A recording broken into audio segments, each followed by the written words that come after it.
नमस्ते।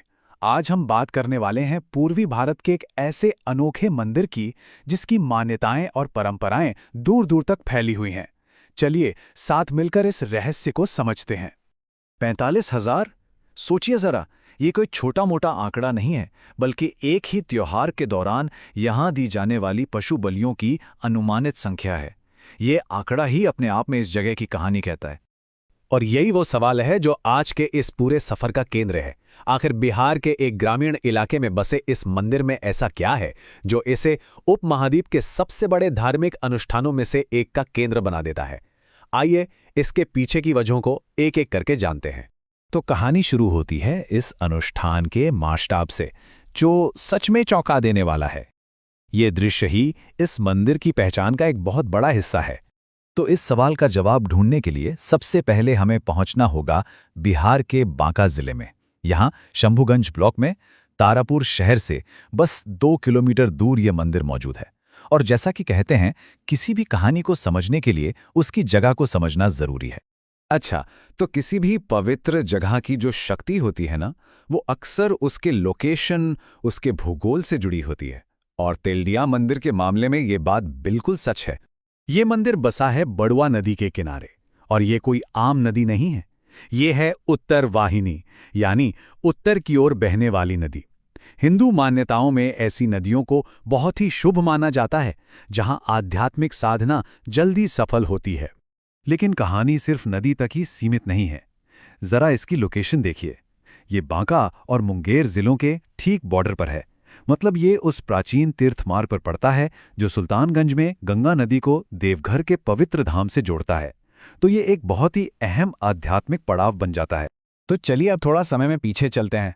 बात है 17वीं सदी की, जब इस मंदिर की नींव रखी गई। और इसकी कहानी सच में बहुत ही असाधारण है। कहानी के केंद्र में है हरिवल्लभ दास, एक शाक्त साधक जो बंगाल से एक खास मकसद से निकले थे। वो एक ऐसी शक्तिशाली तांत्रिक जगह के तलाश में थे जो नदी के किनारे हो और जहां शमशान भी हो। उनकी ये खोज उन्हें 1603 में बड़ुआ नदी के तट पर ले आई, जहां उन्होंने इस मंदिर की स्थापना की। मगर जिस चीज पर इस मंदिर की नींव रखी गई, वो सुनकर शायद थोड़ा अजीब लगे। मान्यताओं के अनुसार इस मंदिर की स्थापना 105 मानव खोपड़ियों के ऊपर की गई थी। ये बात इसकी गहरी तांत्रिक जड़ों की तरफ इशारा करती है। और इसी असाधारण नींव की वजह से इस मंदिर को सिद्धपीठ का दर्जा मिला। अब सिद्धपीठ का मतलब क्या है? आसान शब्दों में समझें तो ये एक ऐसी जगह है जहां माना जाता है कि देवी की शक्ति हमेशा जागृत अवस्था में रहती है, जहां प्रार्थनाएं और साधना जल्दी सफल होती हैं। तो सवाल उठता है कि ये जो जबरदस्त शक्ति है, जो ऊर्जा है, उसे आज भी कैसे बनाए रखा गया है। चलिए अब यहाँ की अनोखी पूजा पद्धतियों और दूसरी खासियतों को थोड़ा करीब से देखते हैं। सबसे पहली और सबसे दिलचस्प बात है इस मंदिर की बनावट। बाहर से देखने पर आपको लगेगा कि यह एक बिल्कुल मॉडर्न पक्की ईंटों की इमारत है, लेकिन जैसे ही आप गर्भगृह के अंदर जाते हैं, सब कुछ बदल जाता है।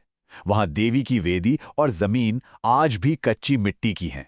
मान्यता है कि देवी ने खुद यह आदेश दिया था कि उनका स्थान कच्चा ही रहे, प्रकृति से जुड़ा हुआ, अपनी आदिम शक्ति के साथ।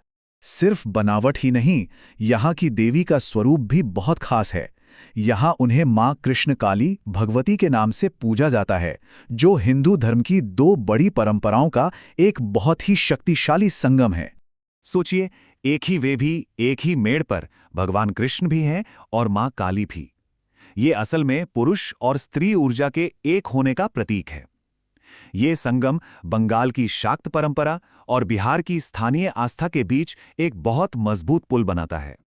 और अब बात करते हैं उस अनुष्ठान की जो इस मंदिर की सबसे बड़ी पहचान है, बलि। अब देखिए, शाक्त परंपरा में बलि को सिर्फ एक पशु की जान लेने के तौर पर नहीं देखा जाता। इसे एक पवित्र भेंट माना जाता है, जिसमें भक्त अपने अहंकार और अपनी बुरी आदतों का त्याग करता है। और मान्यता है कि इस प्रक्रिया से उस जीव को मोक्ष मिलता है। खासकर दुर्गा पूजा के समय ये सारे अनुष्ठान एक क्रम में होते हैं, जो एक क्लाइमैक्स की तरफ बढ़ते हैं। महाषष्ठी को बोधन से देवी का आगमन होता है, और फिर आता है महाअष्टमी का दिन, जब संधि पूजा होती है। इसी समय सबसे ज्यादा बलिदान दिए जाते हैं। तो ये तो हो गई इतिहास और परंपरा की बातें, लेकिन आज के समय में ये मंदिर क्या है?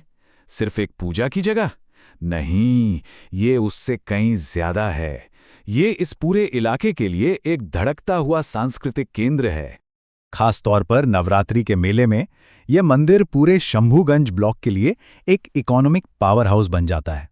मतलब आप सोचिए, फूलमाला, प्रसाद, मिठाइयाँ, हजारों बकरों का व्यापार, रहने खाने की जगहें, इन सब से एक जबरदस्त स्थानीय अर्थव्यवस्था चलती है और हजारों लोगों को रोजगार मिलता है। यहाँ का मैनेजमेंट सिस्टम भी बड़ा दिलचस्प है। सदियों से इसकी देखरेख संस्थापक के परिवार वाले, जिन्हें मेढ़पति कहते हैं, वो करते आए हैं। लेकिन अब इसमें बिहार राज्य धार्मिक न्यास बोर्ड भी शामिल है। तो ये परंपरा और आधुनिक प्रशासन का एक मिला-जुला मॉडल है। तो अगर हम सब कुछ जोड़कर देखें तो तेल्हिया मंदिर सिर्फ एक मंदिर नहीं है, ये एक पुल है जो बंगाल और बिहार को जोड़ता है, तांत्रिक साधना और आम लोगों की आस्था को जोड़ता है, और सबसे जरूरी, सदियों पुराने इतिहास को आज की जिंदगी से जोड़ता है। और ये हमें एक बहुत बड़े सवाल पर लाके छोड़ता है कि तेलडीहा जैसी जगह हैं जहां इतनी आदिम, इतनी शक्तिशाली ऊर्जा है, वो आज की मॉडर्न दुनिया के साथ कैसे तालमेल बिठाती हैं, कैसे अपनी पहचान को बचाए रखती हैं। ये एक ऐसा सवाल है जिसका जवाब शायद हम सबको मिलकर सोचना होगा।